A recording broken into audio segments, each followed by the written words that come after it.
Friends, మీ ఆలోచనలే మీరు ఎలా ఆలోచిస్తే అలా తయారవుతారు. ఒక సేవా దృక్పథం కలిగినటువంటి ఒక పాజిటివ్ థింకర్ మరణించి స్వర్గానికి చేరుకున్నాడు. స్వర్గం ద్వారంలోనే దేవుడు ఎదురుగా వచ్చి పలకరించి, పుణ్యాత్ముడా స్వాగతం, నువ్వు ఈ ప్రదేశాన్ని స్వతంత్రించుకున్నావు గనుక నువ్వు నేరుగా స్వర్గంలోనికి రావచ్చు, చూడాలి అనుకుంటే నరకం కూడా సందర్శించవచ్చు అన్నాడు. ఇతరులో కుతూహలం చెలరేగి నరకం చూడాలనుకుంటున్నాను అన్నాడు.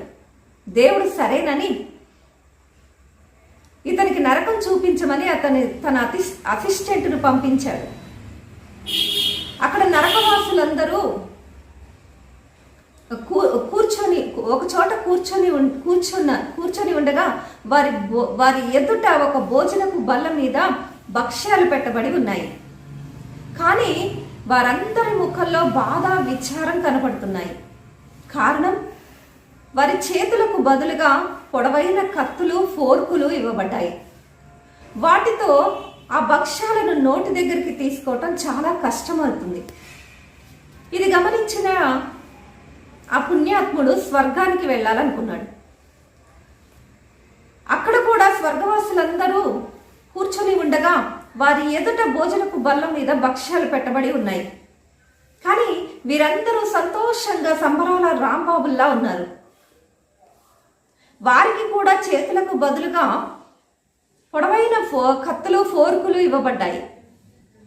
కానీ వీరందరూ ఒకరికొకరు తినిపించుకుంటూ సంతోషంగా ముచ్చటించుకుంటూ ఉన్నారు. అక్కడ ఏడుపులు, పెడబొబ్బలు, శాపనార్థాలు లేవు. ఫ్రెండ్స్, ఈ కథ కల్పితమే కావచ్చు, కానీ సానుకూల వైఖరి గలవారు సానుకూలంగా ఆలోచిస్తూ అసాధ్యాలను సుసాధ్యం చేస్తారు. అలాగే ప్రతికూల వైఖరి గలవారు తాము బాధపడటమే కాకుండా ఇతరులను బాధపడుతూ ఉంటారు అనేది ఈ కథ సారాంశం. ఫ్రెండ్స్, వైఖరి అనేది చిన్న విషయమే కావచ్చు, కానీ దానితోనే పెద్ద మార్పులు జరుగుతాయి. మీ గొడుగును పక్కన పెడితే కానీ సూర్యుడు ప్రకాశించడు. తనను తాను విశ్లేషించుకుంటూ తప్పులను సరిదిద్దుకుంటూ ముందుకు సాగే వ్యక్తి త్వరగా అనుకున్నది సాధిస్తాడు. మీ భావాన్ని గమనించండి. భావం ఆధారంగా ఆలోచనలు ఉంటాయి. ఆలోచన ఆధారంగా మాటలు, చేతలు ఉంటాయి. అవే మీ ప్రారంధాన్ని కలుగజేస్తాయి.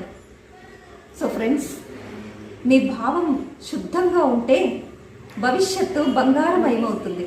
సో ఫ్రెండ్స్, సానుకూల జీవితం మీరు జీవించదలిస్తే మీకు సానుకూల వైఖరి ఉండాలి అని గ్రహించండి. మహాత్మా గాంధీ గారు అన్నట్లు, మీరు ఎలా ఆలోచిస్తే అలా తయారవుతారు. మనిషి ఏది ఆలోచిస్తాడో అదే అవుతాడు. ఫ్రెండ్స్, రేపటి భయాలను గురించి ఆలోచిస్తూ కూర్చుంటే ఈనాటి ఆనందాలు చేజారిపోతాయి. అందుకే forget the things that make you sad. Remember the moments that make you glad. Forget the troubles that passed away. Accept the blessings that come your way. Friends, జీవితంలో ఏది చివరిదో చెప్పలేం. ఏ ఆట చివరిదో, ఏ మాట చివరిదో. అందుకే వీలైనంతగా పలకరిస్తూ ఉండు, వీలైతే కలుస్తూ ఉండు. ఫ్రెండ్స్, ఏదైనా మీకు నచ్చకపోతే దానిని మార్చండి. దానిని మార్చలేకపోతే మీ వైఖరి మీరు మార్చుకోండి. Thank you very much. ఈ మాటలు కనుక మీకు నచ్చినట్లయితే థింక్ చేయండి, లైక్ చేయండి, షేర్ చేయండి, కామెంట్ చేయండి. అలాగే నేను పెట్టే ప్రతి వీడియో మీరు వినాలి అనుకుంటే సబ్స్క్రైబ్ చేయడం మర్చిపోకండి. Thank you very much.